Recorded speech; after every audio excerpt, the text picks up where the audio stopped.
Saudara-saudaraku yang terkasih, kita bertemu lagi. Kembali Anda berjumpa dengan saya, Pastor Igo Welerubun MSC, dalam Kisah Para Orang Kudus Setiap Hari.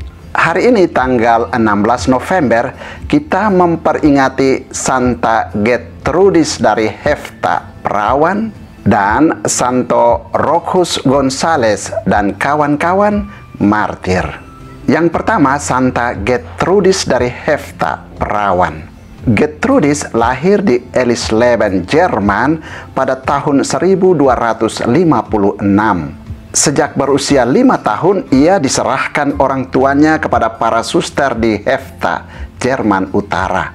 Di dalam biara itu, ia dibesarkan dan dididik, kemudian menjadi suster, dan rupanya tidak pernah keluar dari biara itu lagi. Guru dan sahabatnya ialah Suster Methildis, yang kelak dinyatakan juga sebagai orang kudus. Tentang Suster Methildis, Gertrudis berkata, "Belum pernah saya melihat orang yang menyerupai dia di dalam biara kami ini, dan mungkin tidak pernah akan ada." Gertrudis mengenyam pendidikan tinggi dan terkenal sangat cerdas. Ia fasih berbicara bahasa Latin. Teman-teman sebiara mengatakan bahwa dalam akal budinya tidak ada suatu kesalahan, dan dalam hatinya tidak terlintas segumpal awan mendung kedukaan.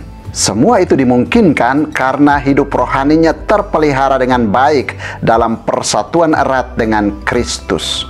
Pada waktu berusia 20 tahun, ia diperkenankan melihat Yesus dalam suatu penampakan. Sejak itu, ia mencurahkan seluruh jiwa dan raganya pada hidup kontemplatif. Baginya, segala daya tarik pengetahuan duniawi telah terkubur dalam-dalam. Seluruh perhatiannya ia curahkan pada kitab suci, karya para pujangga gereja, dan perayaan ibadat. Hidupnya penuh dengan pengalaman rohani yang berturut-turut dikaruniakan Tuhan kepadanya.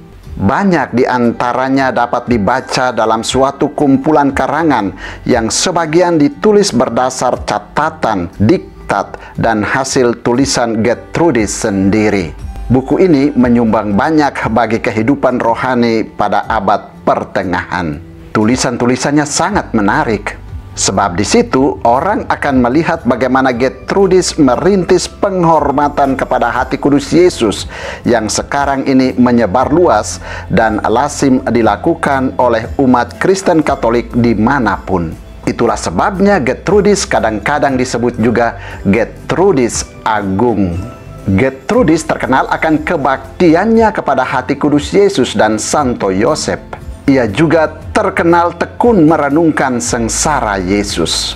Ia seringkali menyambut Ekaristi Kudus, walaupun pada masa itu hal itu tidak biasa. Ia pun rajin mendoakan jiwa-jiwa di api penyucian. Ia meninggal dunia pada tahun 1302. Orang kudus lain yang juga kita peringati pada tanggal 16 November adalah Santo Rochus Gonzales dan kawan-kawan, martir. Rochus adalah imam Yesuit pribumi dari Paraguay, Amerika Selatan, yang bekerja giat di antara suku-suku Indian. Bersama dengan Bruder Alfonsus Rodriguez, ia dibunuh oleh orang-orang yang tidak menghendaki kemajuan Indian Kristen. 2 hari kemudian, misionaris Yohanes del Castillo disiksa sampai mati lemas. Saudara, demikianlah orang-orang kudus yang kita peringati pada tanggal 16 November, yakni Santa Gertrudis dari Hefta, perawan, dan Santo Rochus Gonzales dan kawan-kawan, martir. Santa Gertrudis dari Hefta dan Santo Rochus Gonzales dan kawan-kawan, doakanlah kami. Tuhan memberkati.